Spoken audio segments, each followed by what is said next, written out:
اللہ نے تمہیں پیسے دیے ہیں, نئی گاڑی تم نے خریدی ہے, چھوٹے بچے کا جوتا کیوں باندھ دیا آگے تم نے؟ جوتا باندھنے سے اگر یہ ایکسیڈنٹ سے, حادثے سے گاڑی بچ سکتی ہوتی ہے تو پھر پاکستان کے جتنے پی آئی اے کے جہاز ہیں سب پر باندھ دینا چاہیے, سب پہ جوتے لٹکے ہوئے ہوں. عجیب تم نے فلسفہ تراشا. کسی نے جو ہے وہ کالی رنگ کی پٹی باندھ دی نیچے جس سے اس کو نظر نہیں لگے گی. گھوڑے کے پاؤں کے نیچے جو کھری لگی ہوئی ہوتی ہے, کچھ لوگوں نے اپنے گھروں میں وہ باندھی ہوئی ہوتی ہے کہ اس سے ہمارے گھر کے اندر کوئی مصیبت نہیں آئے گی, کوئی تکلیف نہیں آئے گی. کسی نے ہنڈیا اپنے گھر کے اوپر الٹی رکھی ہوئی ہوتی ہے, یہ ہنڈیا بچا لے گی. اور میاں ہنڈیا کیا بچائے گی تجھے؟ اللہ کے قہر سے کچھ نہیں بچا سکتا. جب تمہارے اوپر کوئی مصیبت نازل ہونی ہے تو کچھ نہیں بچا سکتا. اگر بچنا چاہتے ہو تو پھر اللہ سے استغفار کرو, اللہ تعالیٰ کی تسبیح کرو, اللہ کی تحلیل کرو, میرے حضور پہ درود پڑھو, پھر دیکھنا کہ مصیبتیں ٹلتی ہیں یا نہیں ٹلتی. تو یہ خام خواہ کے رکیے اور یہ عامل لوگ جو ہیں ان کا تو کام ہی یہی ہے. ان کا کام چلتا ہے لوگ ذوف الاعتقادی میں مبتلا رہے ہیں اور یہ کہہ دیتے ہیں کہ آپ کے خاندان میں ایک منحوس عورت ہے, یہ اس کا کیا ہوا ہے, تو کوئی نہ کوئی منحوس تو پہلے ہی انہوں نے طے کر رکھی ہوتی ہے, فوراً ذہن وہاں جا کلک ہو جاتا ہے. اس کا نون سے نام شروع ہوتا ہے, اس کا کاف سے نام شروع ہوتا ہے, اس کا جیم سے نام شروع ہوتا ہے, تو پورے خاندان میں کسی کا نام کاف, نون یا جیم سے تو شروع ہوتا ہی ہوگا, یا دوستوں میں, تو فوراً ذہن جو ہے ادھر منتقل ہو گیا. اب یہ بابا جی نے بتا دیا ہے, ہاں ہاں ہاں اس نے یہ بات کی تھی, کچھ باتیں یاد آنے لگی. اس کاف سے شروع ہونے والے نام کے ساتھ نفرت پیدا ہو گئی. اس بابے نے نفرت کا کاروبار کیا. اس نے تو 100 روپے 200 روپے لے لیے, لیکن دو انسانوں کے اندر نفرت ڈال دی. اس کا گریبان کل قیامت کے دن پکڑا جائے گا. ان ملنگوں کے پاس, ان ذوف الاعتقادی کو پھیلانے والوں کے پاس کبھی نہ جاؤ. تمہیں مصیبت پڑی ہے, تمہیں لگ رہا ہے کہ شاید میرے اوپر جادو ہے, تو پڑھو نا سورہ بقرہ, جادو جڑ سے اکھڑ جائے گا. 40 دن اپنے گھر میں سورہ بقرہ پڑھو, برکت ہوگی. کہتے ہیں مولوی صاحب 40 دن تو نہیں پڑھی جا سکتی, 2.5 پارے, ہمیں کوئی تعویذ ہی کرتے ہیں. ہم شارٹ کٹ چاہتے ہیں نا, روزانہ صبح 2.5 پارے سورہ بقرہ پڑھے, یہ تو ہم سے نہیں پڑھی جائے گی. تو آپ کوئی تعویذ ہی لکھ دیں. کاروبار میں برکت نہیں, میں کہتا ہوں پڑھو نا سورہ واقعہ, 3 رکوع ہیں, برکت ہوگی. ہم کہتے ہیں ہمیں تعویذ ملنا چاہیے, بس وہ ہم گلے میں رکھ دیں, بٹوے میں رکھ لیں, پرس میں رکھ لیں, اور ہمارا کام ہو جائے, ہمیں کچھ بھی نہ پڑھنا پڑے, ہمیں وضو تک نہ کرنا پڑے, نماز نہ پڑھنی پڑے, اور برکت ہو جائے. ایسے برکت تو نہیں آتی. اس لیے چھوڑو ان کی جان, آؤ قرآن مجید پہ آؤ, آؤ سجدوں پہ آؤ, آؤ دعاؤں پہ آؤ. سحری کے وقت اس کی رحمتیں آواز دے رہی ہوتی ہیں, حل من مسترزقن, ہے کوئی رزق مانگنے والا, اور تم اس وقت سوئے ہوئے ہو, سارے دن ٹھوکریں کھاتے ہو. آؤ نا اس وقت جھولی پھیلا کے, ہاتھ پھیلا کے کہو مالک تو جھولیاں بھر دے. تو پھر دیکھنا, میرا بیٹا سالم مشرکین کی قید میں ہے اور میں فاقوں کی حالت میں ہوں. تو فرمایا آل محمد کے پاس ایک سیر جو ہیں, بس اس کے علاوہ ہمارے پاس بھی کھانے کے لیے دنیاوی اسباب نہیں ہیں. کہا صبر کرو اور اللہ سے ڈرو, اور لا حول ولا قوت الا باللہ کثرت کے ساتھ پڑھو. یہ ایسا وظیفہ ہے, ایک حدیث پاک میں آتا ہے کہ یہ 99 بیماریوں کا علاج ہے. اس میں سب سے کم درجے کی بیماری ہم اور غم ہے. یہ دکھوں کا مداوع ہے, مشکلات کا علاج ہے, اور یہ وظیفہ میرے حضور نے بتایا. حضرت ابو ذر غفاری رضی اللہ تعالیٰ عنہ کو حضور نے 5 چیزیں بتائی تھی. ان میں سے 5ویں چیز یہ تھی کہ ابو ذر کثرت کے ساتھ لا حول ولا قوت الا باللہ پڑھا کرو. فرمایا عرش الہی کے نیچے ایک خاص خزانہ ہے, یہ وظیفہ وہاں سے آیا ہے. یہ زندگی میں معمول بنا لو, جب پھنس جاؤ, مشکلات میں آ جاؤ, تو لا حول ولا قوت الا باللہ پڑھو, اللہ راستے کھولے گا. تو حضور نے 3 چیزیں فرمائی, اللہ سے ڈرو, صبر کرو, اور کثرت کے ساتھ لا حول ولا قوت الا باللہ پڑھو. وہ فرماتے ہیں کہ میں یہ عمل شروع کیا, ابھی گھر میں بیٹھا ہی تھا کہ دروازے پہ دستک ہوئی, تو میں اٹھا کہ دروازہ کھولوں دیکھوں کہ کون ہے. تو دروازہ کھولا, دیکھا میرا بیٹا کھڑا ہے اور اس کے پیچھے 100 اونٹ کھڑے ہیں. تو میں نے کہا کہ تم اور یہ اونٹ؟ کہا مجھے موقع لگ گیا, میں ان کی قید سے بھاگ آیا. وَيَرْزُقْهُ مِنْ حَيْثُ لَا يَحْتَسِبُ، وہ تمہیں وہاں سے رزق دے گا جہاں سے تمہیں گمان بھی نہیں۔ اس کے ہو کے تو دیکھو، اللہ اکبر، اللہ کے ہو جاؤ تو پھر وہ تمہاری ضرورتوں کا کفیل ہو جائے۔ فرمایا حضرت عبداللہ ابن مسعود رضی اللہ تعالیٰ عنہ نے کہ کسی شخص کو فقر و فاقہ آ جائے تو وہ لوگوں کو بتائے کہ میں آج کل بڑے مشکل حالات میں ہوں، ہر وقت لوگوں کو بتاتا رہے تو اس کی مشکل بڑھے گی، اس کی مشکلیں آسان نہیں ہوں گی اس طرح۔ اور اگر وہ اپنی اس مشکل کو کسی سے شیئر نہ کرے بلکہ مصلی بچھا کے اپنے رب سے کہے کہ مالک فقر و فاقہ آ گیا ہے اور اس کا علاج تیرے پاس ہے، اس مرض کا مداوع تیرے پاس ہے۔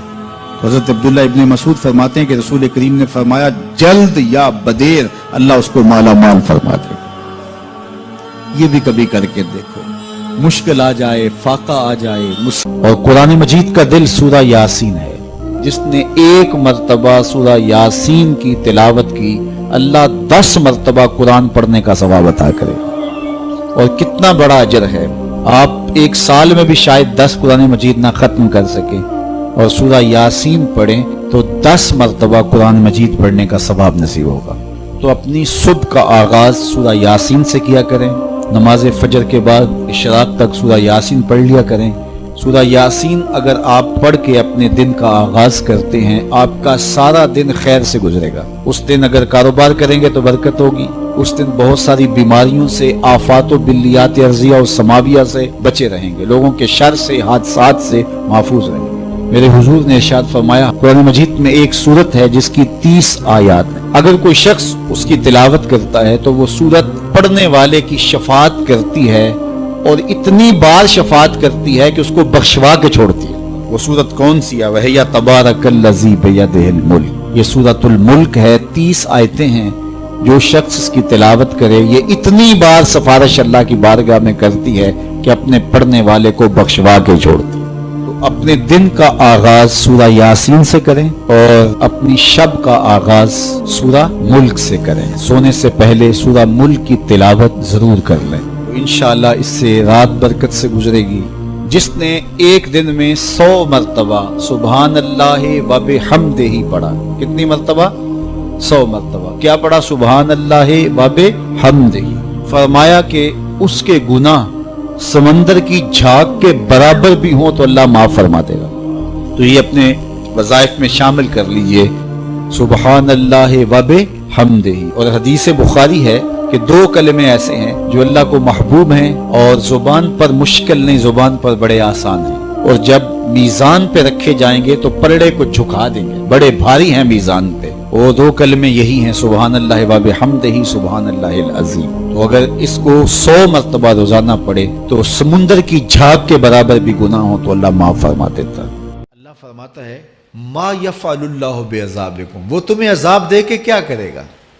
ذرا لہجہ دیکھیے، ذرا انداز، ما یفعل اللہ بعذابکم، وہ تمہیں عذاب دے کے کیا کرے گا؟ تم اس کی مخلوق ہو، اپنے دستے قدرت سے اس نے تمہیں بنایا ہے، تو وہ تمہیں عذاب دے کے کیا کرے گا؟ اس کی ضرورت نہیں ہے کہ تمہیں عذاب دے، نہ اس کی چاہت ہے کہ تمہیں عذاب دے، کوئی خود چھلانگے لگائے تو اس کی مرضی۔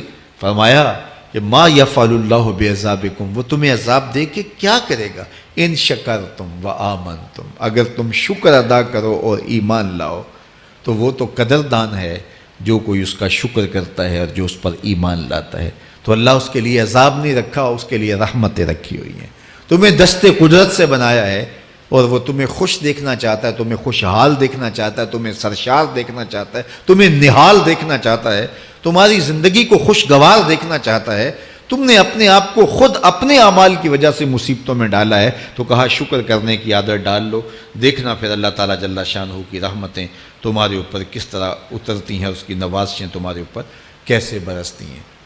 توکل اگر ہم سیکھ جائیں تو توکل ایک ایسی دولت ہے کہ جو خوشحال زندگی کی ضمانت بنتی۔ جب ہم اللہ پر توکل نہیں کرتے اور ہم سمجھتے ہیں یہ سب کچھ ہماری محنت کا نتیجہ ہی ہوگا، اور نتیجہ جب نہیں آتا تو پھر ہم بے چین مضطرب ہو جاتے ہیں، اور جب ہم اس پہ توکل کر لیں تو پھر ہمارا صرف اتنا ہی کام ہے کہ میاں ہم یہ کام کر رہے ہیں، بس یہ حکم، ہم بیج بو رہے ہیں، بس یہ حکم ہے اور بو رہے ہیں، باقی اس پہ بھروسہ ہے، یہ کام اس کا ہے کہ اس نے اس کو اگانا ہے، اس کے اوپر پھل لگانے ہیں۔ تو جب اس پہ توکل ہو جائے تو بندہ سوکھا رہتا ہے، ورنہ بندہ مشکل میں مبتلا ہو جاتا ہے۔ بسا اوقات ایسا ہوتا ہے کہ بندہ ایک منصوبہ تیار کرتا ہے، اس کا عملی نتیجہ اس کو سامنے نظر آ رہا ہوتا ہے، لیکن نتیجہ بالکل الٹ جاتا ہے۔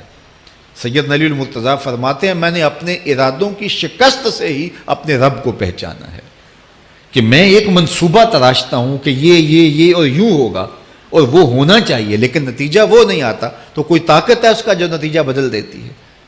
تو بندہ اس طاقت پہ یقین کرتے، اس پہ توکل کر کے جو ہے وہ اس پہ بھروسہ کر لے تو زندگی سوکھی ہو جاتی ہے۔ مغرب میں جو اللہ پر یقین نہیں رکھتے وہ خودکشی کر لیتے ہیں کہ یہ کیوں ہو گیا، ایسا نہیں ہونا چاہیے تھا، لیکن ہم خودکشی اس لیے نہیں کرتے، ہم کہتے ہیں میرا رب جس طرح چاہے اس طرح ہی ہوتا ہے، جو اس نے طے کیا ہوا ہے وہ کر کے رہتا ہے، اس لیے تم اس پہ توکل کر لو اور اس پہ بھروسہ کرو۔ حضور علیہ الصلوۃ والسلام نے فرمایا لو انکم توکلون علی اللہ حق توکلہ، اللہ پر توکل کرنے کا جو حق ہے اگر تم وہ ادا کر دے تو فرمایا اللہ تمہیں ایسے رزق عطا کرے جیسے پرندوں کو عطا کرتا ہے۔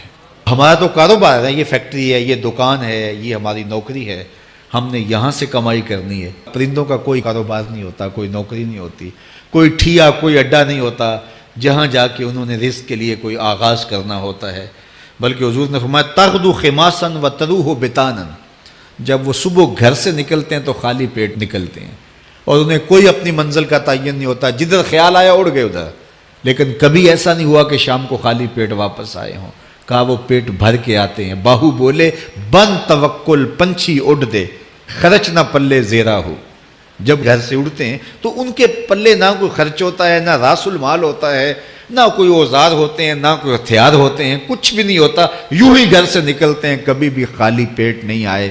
فرمایا اگر اللہ پہ پرندے توکل کر لیں تو اللہ اسے بھی عطا کرتا ہے، تم توکل کرو گے تو تمہیں عطا نہیں کرے گا۔